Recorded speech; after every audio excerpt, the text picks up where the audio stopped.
The subject of today's video has been really difficult to choose because there's very many things that I've got in the works. But the thing that I need to get out of my life the most at the moment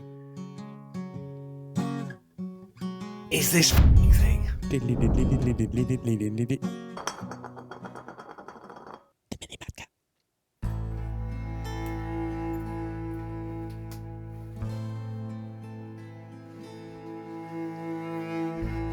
I would have been 12 years old when the original Fallout game came out.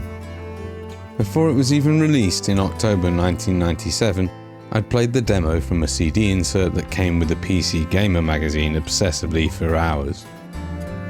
From the moment I had that demo until the full game came out, if I had some time on my computer, I was playing it. I found out researching for this video there were at least 6 demos made for the game. In the version I played, you were introduced to the core game mechanics, the pre-built characters, and the aptly named Junktown. The storyline in Junktown for the demo was different to the full version, so as not to spoil anything. In fact, in other versions of the demo it was even given a different name: Scrap Heap.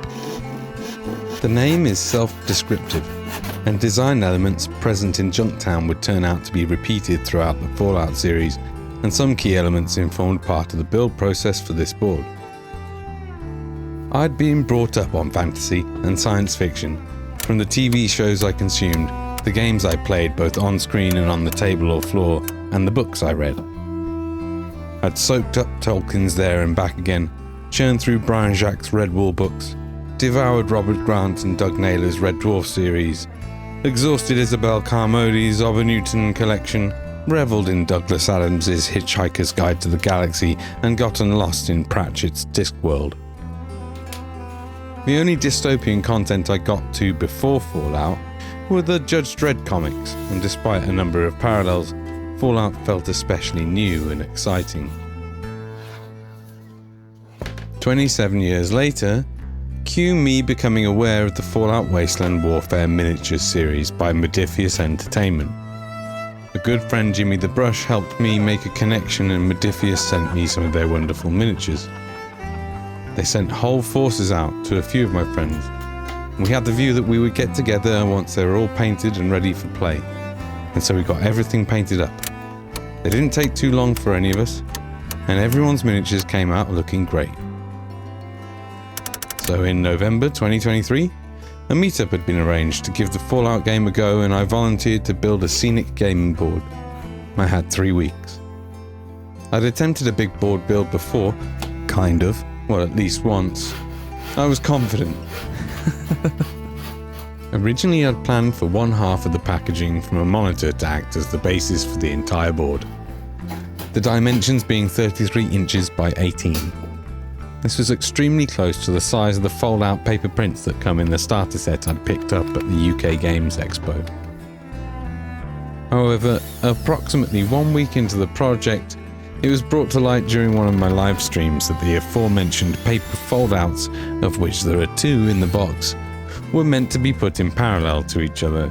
That is to say, my board was only half the required size. And so, in a moment of necessity and classic madness, I decided that I would make a second half that would lock up into place and also lock up as a box for transportation and storage. As the weeks progressed on towards the day of the meetup, the possibility that I'd have it done and built into the lockable final version was looking highly unlikely.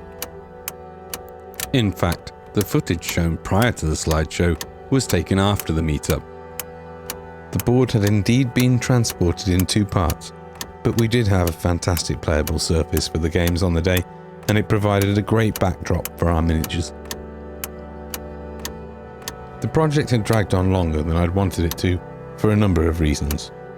The main reason was the difficulty working in my room for the majority of the project. Availability of materials, tools and storage were all an issue.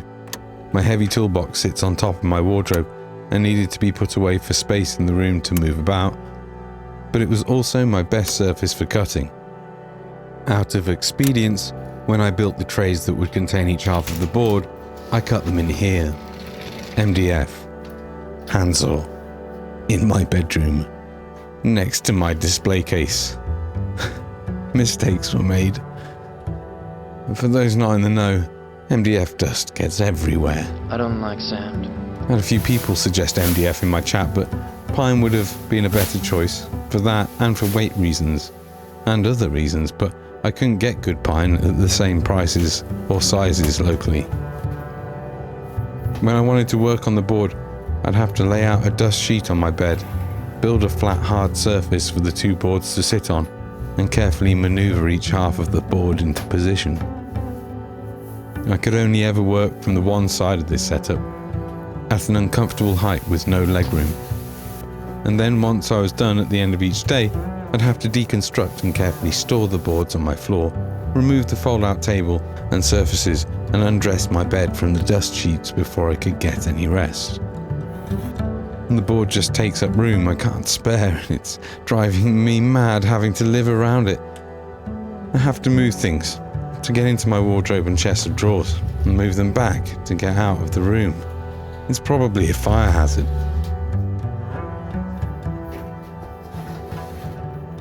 So, as you can see, the board needs to go. It needs to be done, and it needs to be out of my room. I started dating recently. It's just not an option to keep it here. It's so close to being complete. So, let's complete it. It just needs a few extra tufts. Pool of radioactive waste as promised to Pixie Quinn, some scatter to tie it all together, and a liberal coating of watered down PVA. This final bit of footage was taken a few weeks back, a few days before a meetup organised by Modifius, where they invited some of the UK's highest profile tabletop and miniature hobbyist influencers to play their new skirmish game, Fallout Factions. Again, thanks to Jimmy the Brush's help, I was lucky enough to end up on the invite list. It was a great honour, and meeting everyone on the day was fabulous. Kirioth, Hellstorm Mikey, Savage Orc Guy, The Honest Wargamer were all present, to name a few, and they were so nice to hang out with. It's genuinely hard to convey my levels of elation at the time.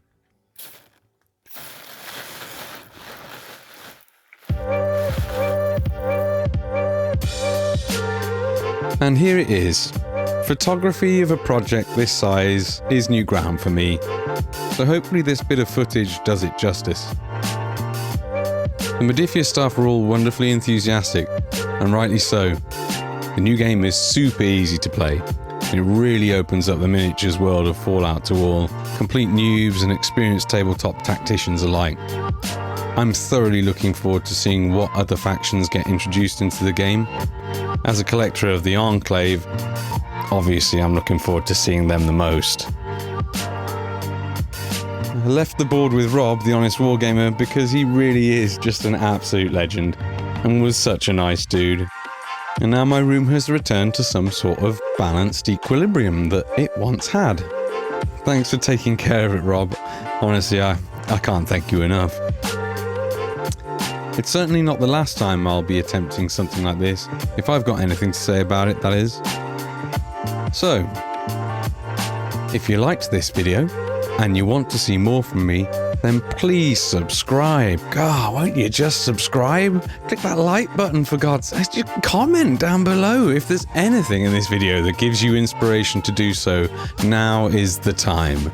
Share it with anybody you might think like it. And, well, all I've really got to say apart from that is thanks for watching. I'm the Mini Madcat, and don't forget to question everything and have fun.